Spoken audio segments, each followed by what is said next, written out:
በእንግሊዝ ፕሪሚየር ሊግ በሳምንቱ መጨረሻ ከሚደረጉ ጨዋታዎች መካከል የሚጠበቀው የሊቨርፑልና የማንቸስተር ዩናይትድ ጨዋታ ነው።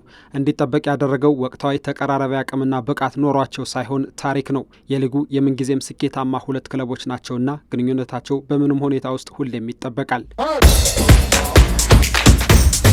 የፕሪሚየር ሊጉ ድረገጽ ጸሐፊ አድሪያን ክላርክ የስምንተኛ ሳምንት ግዙፉን ጨዋታ በቃኝበት ቅድመ ትንታኔው መግቢያ እንዲህ ይላል።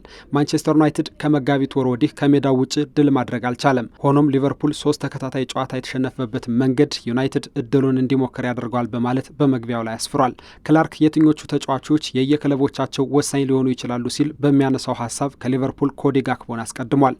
ቀዮቹ 300 ሚሊዮን ፓውንድ ካወጡበት ዝውውር በላይ ኮዲ ጋክፖ ጥሩ አቅም ላይ ይገኛል።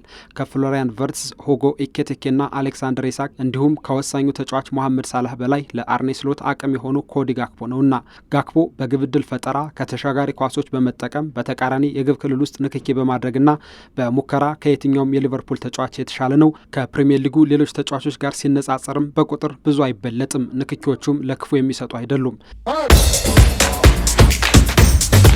በማንቸስተር ዩናይትድ በኩል ብሩኖ ፈርናንዴዝ አሁንም ቁልፉ ሰው ነው። ክለቡ ከውጤት ጋር ሲታገል እሱ ግን ነጥሮ የሚወጣው ተጫዋች ይሆናል። ቁጥሮች የሚያሳዩትም ይህንኑ ነው። በግብ ዕድል ፈጠራ ከረጃጅም ኳሶች በመጠቀም ወደ ግብ ክልል በሚጣሉ ኳሶች ወደ ፍጹም ቅጣት ምት ክልል ውስጥ ኳስ ይዞ በመግባት ከየትኛውም የሊጉ ተጫዋች የበለጠ ቁጥር ላይ ይገኛልና በሊቨርፑል በኩል አርኔ ስሎት የመሐመድ ሳላህን ያለፉትን ዓመታት አቅም ዘንድሮ እያገኙ አይደለም። በተለይ ግብ በማስቆጠር በግብ ዕድል ፈጠራና አመቻችቶ በማቀበል በአምናውና በዘንድሮ መካከል ያለው ቁጥር አስደንጋጭ ልዩነት ላይ ይገኛል። ሆኖም ሁሌም ሳላህ ዩናይትድ ላይ ይጠነክራል። ካለፉት 11 ግንኙነቶች በ10 ግብ አስቆጥሯልና ሳላህ ግብ በማስቆጠርም ሆነ በማመቻቸት እንደ ዩናይትድ የሚቀናው ክለብ የለም።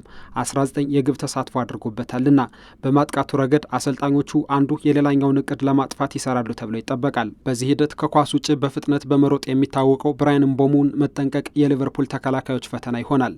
እምቦሙ ከኩንሃ ፈርናንዴዝ አሊያም ከሜሰን ማውንት ተሻጋሪ ኳስ ለመጠበቅ ከኳስ ውጭ ሲሮጥ ጥንቃቄ ይፈልጋል። በሊቨርፑል በኩል ደግሞ የቨርትስ የማከፋፈል ችሎታ ይጠበቃል።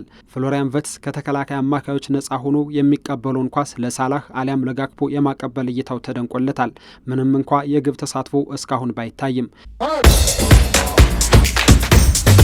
የሁለቱ ክለቦች የመከላከል አቅም ሲፈተሽ ደግሞ ሁለቱም ክለቦች በቅርቡ ያሉበት የመከላከል አቅም የሚተማመኑበት አልሆነም። ሊቨርፑል ለበርካታ ጊዜ በመጠቃት 10ኛ በመሆን የተዳከመ ሲሆን ዩናይትድም 16ኛ ላይ ይገኛል። አሊሰን ቤከር፣ ኢብራሂማ ኮናቴና ሪያን ግራቨንበርች እንዲሁም ዋታሮ ኢንዶ በዓለም አቀፍ ጨዋታዎች ላይ ያልተመለከትናቸው ጉዳት ላይ የሚገኙ የሊቨርፑል ተጫዋቾች ናቸው።